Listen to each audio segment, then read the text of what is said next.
T-Mobile error code 517 is an authentication error that usually occurs when trying to make a payment through T-Mobile's website, app, or mobile browser. It indicates a problem with the payment gateway, often due to browser issues, security settings, or network instability. Common causes include outdated browsers, conflicting security tools like VPNs, or an unstable internet connection.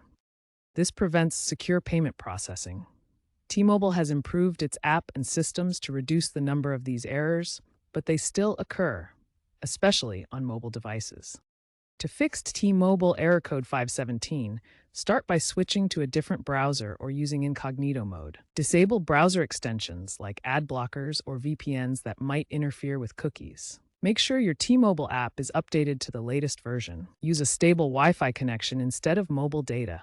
Clear your browser's cache and cookies to remove stored data that might cause issues.